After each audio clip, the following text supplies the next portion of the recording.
Hi, my name's Phil. I like talking about politics, and in this video, I'd like to discuss the thoughts some people have about Donald Trump's ominous statement at the weekend about a little secret that he and House Speaker Mike Johnson apparently have to ensure that the Orange One becomes president, regardless who actually wins the election. So, what is this little secret believed to mean? Because obviously they're not saying it's a secret. And of huge interest to those of us outside America, how would our governments react to it? But first, if you'd like to be notified of daily political commentary, please click the subscribe button so you don't miss out. So, a quick video, really, just to share my thoughts on something some of our American viewers have been raising concerns about. And I'm going to have to point out from the start, and I'll keep emphasizing, I don't know a lot of the details about, when you've got like unprecedented events happening, I don't know a lot of the details about American elections when it comes to it, if they're not going to run as they normally do. And it all sounds a bit mad to me, this. But politics is often quite mad.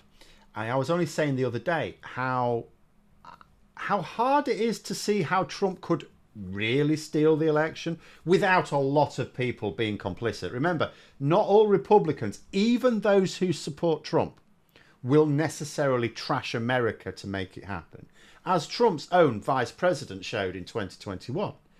But then I saw a couple of comments on my channel and then a couple of articles online that were drawing attention to a little exchange between Donald Trump and Mike Johnson, the Republican Speaker of the House, at his rally in New York at the weekend. And it also explained why the rally was held in New York just a matter of days before the election, when Trump has no chance of winning the Electoral College votes there, and there are key battlegrounds he could focus on.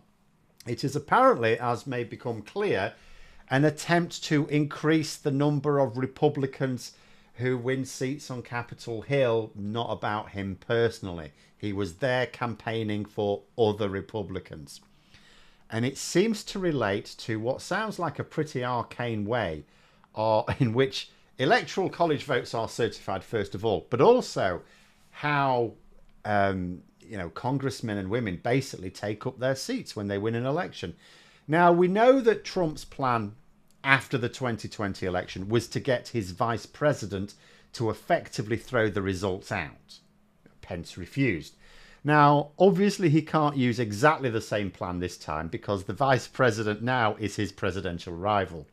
So if we assume that Trump was alluding with his little secret to a Machiavellian scheme and wasn't just gasbagging as usual, then what could it mean? Well, one area of speculation relates to the number of new members of Congress after the election.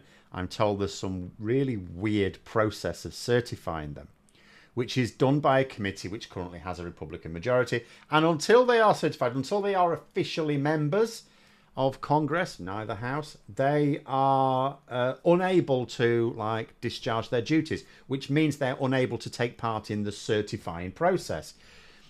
Now, I'm not up on all the details of this weird procedure. In the UK, it's all done by officials. I mean, the idea of politicians accepting other politicians into the legislature just sounds a mad idea to me and an accident waiting to happen. But, each to their own.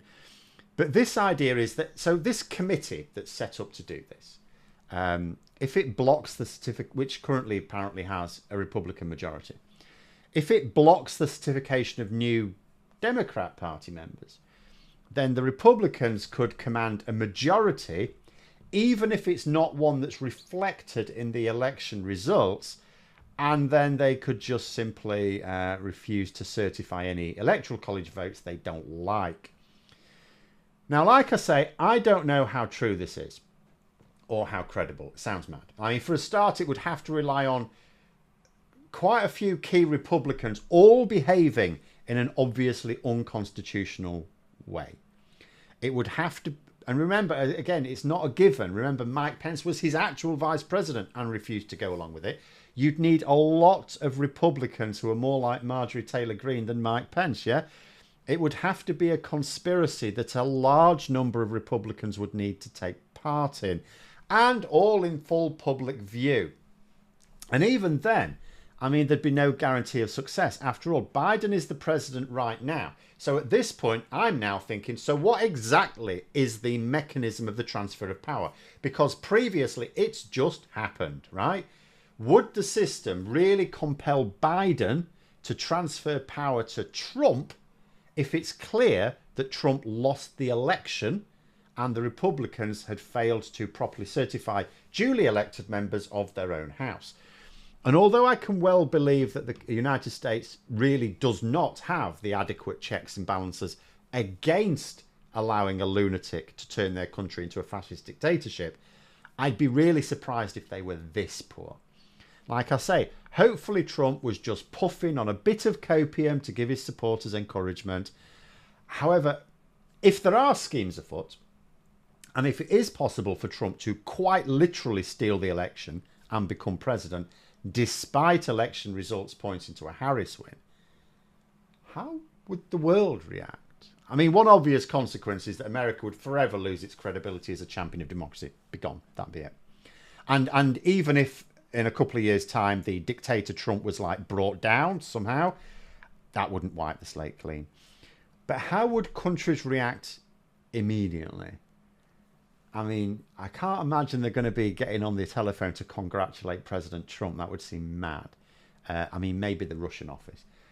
You know, when a country of like low influence and you don't have much trade with them, you know, because this does happen. Sometimes there are unfair elections. There are, you know, clearly fiddled elections.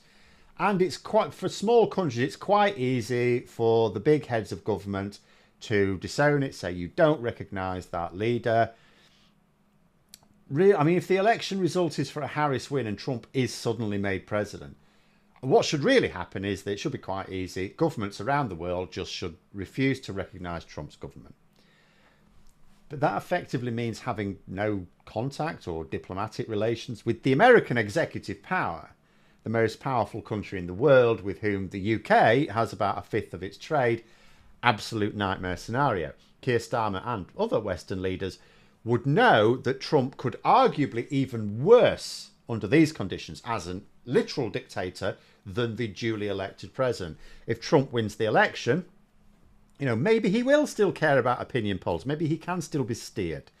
But if he steals the election, then he will think he only has to put on a show of democracy, you know, like his good pal Putin, but ultimately not give a shit what people think, because it doesn't matter. He will know he's lost the election, but still stolen it, and just says he'll won. So his threatened tariffs, which on another matter I'm going to be discussing more about tomorrow, will therefore almost certainly be a thing, surely, because where will be the steer away from it?